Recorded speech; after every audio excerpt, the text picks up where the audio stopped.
Parents, teachers, guardians, and mentors. We can all agree you've got big shoes to fill, and it may feel like they're always getting bigger and more daunting. Welcome to Parenting Adventures, where we aim to be a beacon of support and knowledge for those navigating the complexities of parenting. Each episode, we bring on experts to walk us through the most pressing issues facing families, with evidence-based, practical strategies. And if school struggles are part of the puzzle, check out how Tutor Teach can help. Now, let's dive into the episode.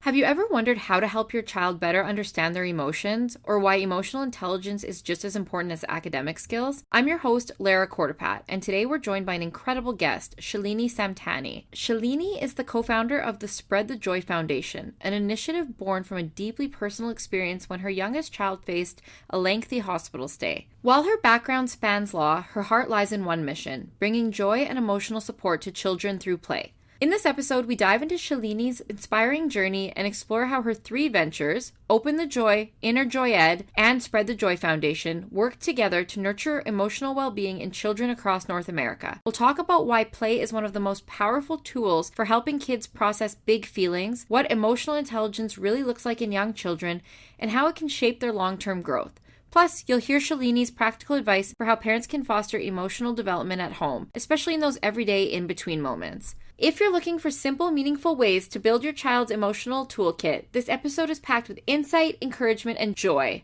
Let's dive right in.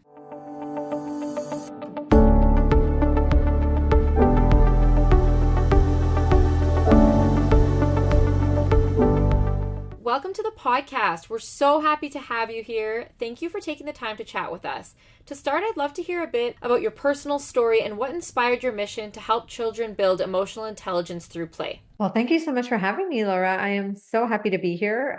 So my story started in the most unusual way. I grew up in Montreal, Canada. I went to McGill University and I became an attorney. I moved after I got married and, living really that white picket fence kind of lifestyle, had it all except for the dog. And one day my daughter, she was only 6 months old at the time, stopped peeing. And we were like, okay, maybe she doesn't have enough hydration or anything like that. So we took her to the hospital, but all of her numbers were completely off. And they said, I think we need to send you to another hospital. We're not able to diagnose what's going on here. So we were sent down, to another, thank God we live very close to one of the top hospitals. We were sent to the other hospital. And within 10, 12 hours of being there, she was diagnosed with this incredibly rare disorder, 1 in a million, called atypical HUS. And our life changed after that. So she was very frequently hospitalized in her early childhood. And this was pre-COVID, pre-everything. And I needed to educate this child. I needed to, there was so much that you have to do as a mother, but in completely different circumstances. And for me, it became so clear, like what's important and what's not important. And I think for me, it just became so incredibly clear that one of the most important things, if not the most important thing, was my child's emotional intelligence, their resilience, their ability to pick themselves up after they fall, kindness, like these were just the true values. And we actually educated my daughter in our attic. We built a Montessori school for her. We had Montessori teachers come in and we did a lot of the training, and a lot of the product development came from that. And a lot of the product development also came from my son, who was in therapy because of, his early childhood was with his sister who was so sick. He lost his parents. His parents were always in the hospital. So I really wanted to do a lot of repair work for the family. And in that process, I learned so much and was blown away by the resources that are available and that are there for families, but that aren't thought or not being tapped into. And that's how we started Open the Joy. It was really a mission to bring a lot of these tools to the public, to people in general. Wow, that is an incredible story. And I think you'll agree that there's no better way to learn other than being a parent, like being in the trenches. You don't know what you don't know, and you learn so much from these little humans. And like you said, just diving into their resiliency and even just self-advocacy at that age, to know what their boundaries are around what they're going through and how to set them up for success during a really tumultuous time. Absolutely. Absolutely. That's the key. That's the key. How's your daughter doing now? Oh my God, she's phenomenal. She claims she's the CEO of the company. So this is proof that what you built is a success. She's the success, Lara. If I tell you the truth, I feel like she just came into the world with her own spark and her own karma, or whatever you want to call it. And I feel like She's so happy today, and she's such a spark and so positive. I've never seen such a positive human. That's So awesome. positive. That's great. Well, I'm glad she's doing so well. So, you've built three connected ventures: Open the Joy, Inner Joy Ed, and Spread the Joy Foundation. How do they work together to support children's emotional well being? Yeah, so they're all three of them have different kind of all the same root, which is really what we went through in the hospital and whatnot, but they all have different kind of branches. So the first one really to talk about, or the initial product was Spread the Joy Foundation. So what happened is that when we were in the hospital with Aria, we always figured out what products would help. Like little paints, or like even something as simple as a hair tie. Because if you're going to the hospital, you always forget your hair tie, and you're feeling hot, and little things that like little like a tutu, like a little stuffy or something that the child could hold, cards, would you rather questions, magic tricks, because of the sense of awe and wonder, and like kids will have IVs, so to move their hands and do magic is really good for them. Using markers instead of crayons, because markers bleed, crayons they have to press harder, and if they have an IV, sometimes it doesn't give color. So a lot of these little things we learned, and we created like a grab and go kit for when we would go to the hospital with Aria. So that became the basis of the Spread the Joy Foundation. We developed and developed and developed that product, and now we have our own joy boxes, which are all these different things that children can do in the hospital to keep themselves occupied. We send that now today completely free of charge, to over maybe 330 hospitals in North America. Wow. So that was the first thing. Spread the joy is like, okay, we spread joy to hospitalized children. But when I saw how effective the product was and how well it was received, I started Open the Joy, which is the for-profit company. And Open the Joy started making feel better activity kits and boxes, but there wasn't a market for it. But what I learned was the therapeutic principles that were used to create the product for Spread the Joy. There was a market for that. Maybe people didn't want magic because their child was in the hospital, but they still wanted a magic kit that focused on building confidence in the child, that focused on a sense of awe, wonder, sequencing, memorization. They still wanted origami because like all the reasons we put into that original, they still stood. So we created a whole product line that focuses on building emotional intelligence in children in a fun and playful way, and through tools and techniques that they would enjoy. And then we went further and we went into education products. So like early childhood education product that helps build the emotional vocabulary, the self-awareness, a lot of that. And then the third venture, Inner Joy, is I realized we needed programming to support it all. There was not enough programming to teach people how to use these incredible things that we had built. So Inner Joy is our final venture. I think it's I don't know if it's my life's final venture, who knows? But Inner Joy is where we really focus on the programming. And the reason we use the programming is like to teach these skills. It's really like a curriculum that's developed, and how do you teach these skills? And some of it is thought with our product, and some is thought without our product completely. It just goes to the foundational skill. So all three of them, it's kind of like one grew to the other, but they all have that same base, which is really to teach children a sense of radical self-love.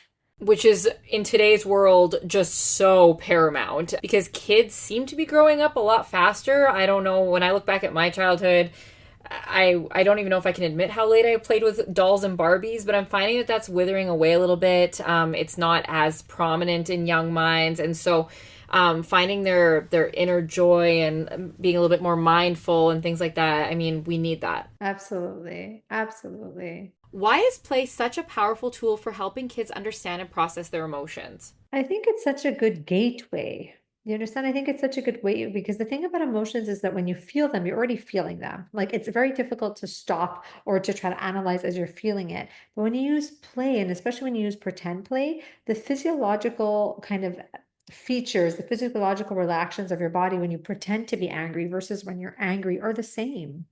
So I think having a child learn that in a playful way, they start to recognize those body movements, the thoughts, the sensations. And so when they're actually in that situation, now they have the vocabulary. When you think of little kids, you're like, use your words, use your words, use your words. What are we trying to tell them? We're trying to tell them to channelize what they're feeling and to communicate it, rather than to just have it react and take over their bodies. So I think a lot of that self-awareness, truly self-awareness, is the most important skill for, emotional intelligence, in my opinion. And that self-awareness, we can do it in such a fun way through play with children. We have so many products that, aim at doing this. Like, we have a game called Emotion Charades. So they'll pick up a card and it'll be like a duck, but they'll pick up an emotion emotions. There'll be an angry duck. So they have to act out an angry duck. But the whole idea of acting that out, they're learning, oh, that's what angry feels like. And the physiological responses are the same for them.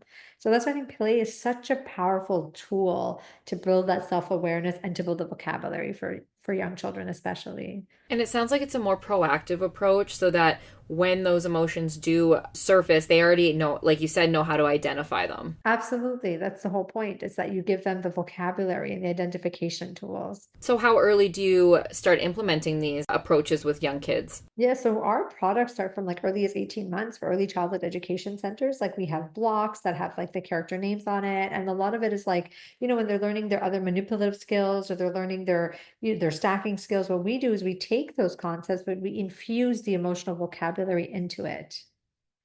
So I think that's what we did really well. So like if they're doing a manipulative, like a puzzle, and they're learning shapes and sizes, we're saying, okay, here's a small emotion. Here's it when it's a little bigger, and here's when it's really big. So am I annoyed? Am I frustrated? Or am I furious?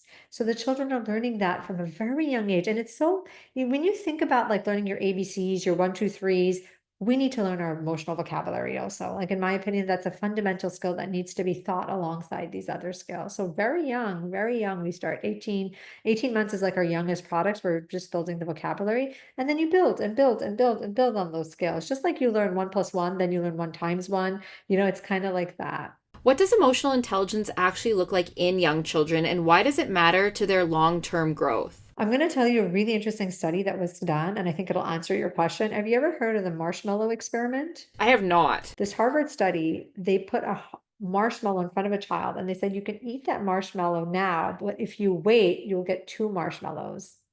And they followed these children for many years, and they saw the children that were able to wait for the 2 marshmallows did better in certain markers, or whatever their markers of success, or those long-term goals that they had set for how they were going to evaluate these children. But they saw that the children who had the ability to wait and to engage in that pause, they had a better reasoning ability. They had the better executive function, really. So the reason I answer that, so emotional intelligence, truthfully, in adults and in young kids, I always go down to it comes to a pause. Are you able to pause when you were triggered or when you were reacted? That's all it is. Do you pause or do you react? And if you think about the marshmallow test, the children who could pause and say, okay, I could wait and I could get a bigger reward later, are the ones that did better in life. And it's truly like that. So even in a young child, if they are triggered, am I able to breathe? Am I able to see this? Am I able to pause? Am I able to communicate? Am I able to say, oh, I am feeling angry, or oh, this is really frustrating. Or I remember my son being really young and telling me, this makes me feel jealous. So just being able to say those words rather than react out the energy of those words. So that's what it looks like in little kids. And truthfully, that's what it looks like in adults. Like if you think of these, spiritual gurus and these monks and how they speak, and they have these huge pauses, they take that moment to really become self-aware. Half the battle is the expression part where a child gets all amped up, or even an adult, like you said, and it's the lack of being able to express what is causing them that angst. And so whether it's as simple as I am hungry right now, or I am frustrated, or I am scared, and that's why you're seeing what you see. If kids had the tools to express themselves younger, it would just make it easier. It makes their life easier because now the receiver understands where they're coming from. Absolutely. If you can name it, you can tame it. What are some simple, meaningful ways parents can support their child's emotional development at home, especially in the small moments? I think it happens in the small moments. Like, I think there's this big mistaken notion that, oh, I'm going to do this big class and my child is going to be emotionally intelligent, or it's literally how you learn to pause in those small moments. And if your child sees that, they will model that. It's really, I always see like this is work is that you do for yourself. And if you do it for yourself, automatically the child will learn it. Do what I do, not do as I say. Yes. Do what I do, not do as I say. And that's what it is. So if we're modeling that behavior, the children will pick it up. And I really think the simplest way to think about it is just stop. Are you able to stop before you react? You have two choices always. Are you going to react, or are you going to stop and make an intentional action? And I think that's the key. And if your child constantly sees you doing that, they will pick that up. You get a phone call, you're so frustrated after the call, you hang up, you lash out, you tell everybody what happened? Or did you take a minute to internalize what this could really mean, or what are my different options over here? I think just that pause is key. And I think if we learn to do that pause, the kids will model it. And teaching them is not hard too. Like, okay, you're feeling this. Can you take a deep breath?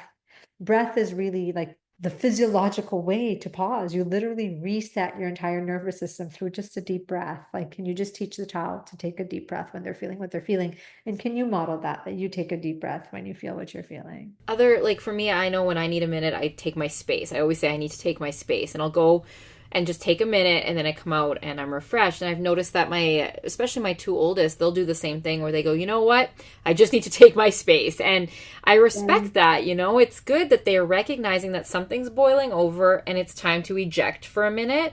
But when they come back, we're all ready for them, And so, there's definitely, like you said, some emotional intelligence, a lot of emotional intelligence involved in that from the parenting and adult perspective, as well from the child's perspective. Absolutely. And it's like, you can only teach what you know. You can't be under any illusion that you're going to raise the most emotionally intelligent children when it's not what you are practicing, But actually, I take that back, Lara. I find sometimes that you have these really emotionally intelligent children that come from parents that have more, difficulties, or, more struggling. And I've seen that sometimes. And I think it's because almost the children had to be, they had to be the parents in that situation. So sometimes you'll see that as well. Where they maybe don't want to be as reactive. Yeah. Yeah, that makes sense too. I mean, there's something to like just an old soul, like sometimes you just have these old souls that are born into these families. Definitely. If you could offer one small but powerful tip for building emotional intelligence through play, what would it be? I think it's what we spoke about. It's your breath.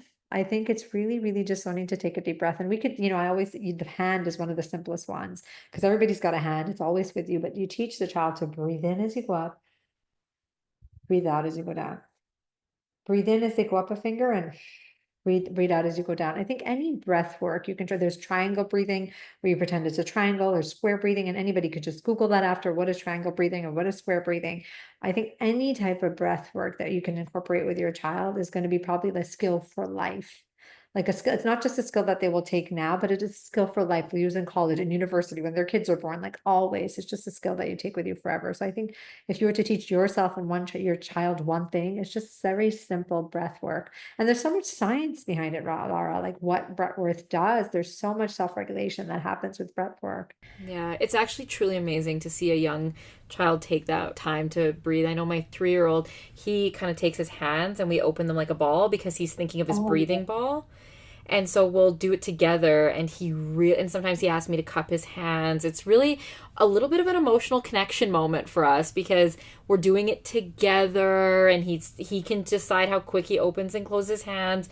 And so I think it's such a gift. Well, I learned something from you, Lara. I love it. I'm going to incorporate this. This is an amazing tool. I love it. And exactly, you have your hands with you. It's so easy. You can do it at any time. Yeah, exactly. So before we wrap up, if listeners want to explore more of your work, support your foundation, or find the Open the Joy products, where's the best place for them to go? Yeah, so Open the Joy is openthejoy.com, and I'm sure we'll put something in the notes. Spread the Joy is spreadthejoy.org, and Inner Joy is innerjoyed.com. Yeah. And what about your Instagram? At Open the Joy, at Spread the Joy Foundation, and at Inner Joy Ed. Fantastic. Well, I really loved this conversation. It shows that we can help our kids in their emotional intelligence and our own through simple but very strategic practice, as well as through the support of products and mindfulness and whatnot. So I think that parents are going to be able to take away a lot from this. And I'm really hopeful that they go and check out your products and your services so that they can see how they fit into that too. Absolutely. Thank you so much, Lara. Thank you. That's it for this episode of Parenting Adventures. Thanks for listening. We hope it gives you that extra bit of confidence that you need to conquer the road ahead. And if you're looking for academic support to ensure your kids thrive in school, visit tutorteach.ca to learn how we're here for families just like yours. We'll see you in the next episode.